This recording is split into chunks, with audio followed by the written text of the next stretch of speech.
মমতা ব্যানার্জির ছকে হুমায়ুন কবির খেলতে নেমেছে এবং মমতা ব্যানার্জির দেখানো পথেই হুমায়ুন কবির খেলছে। একটা বিরাট সংখ্যক মুসলমান যারা তৃণমূলকে এবার ভোট করবে না, তৃণমূলের চালাকি তারা ধরে ফেলেছে।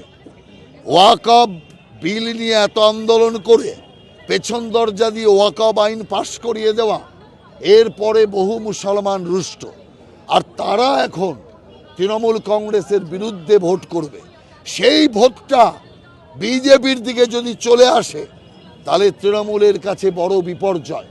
সেই কারণে সেই ভোটটা যাতে তৃণমূলের দিকে না যায় তার জন্য হুমায়ুন কবির নামক একটি সাপ তৈরি করেছে। যে সাপের খেলা উনি দেখাচ্ছেন, কিন্তু আমরা জানি সাপুরের মৃত্যু হয় সাপের কামড়ে।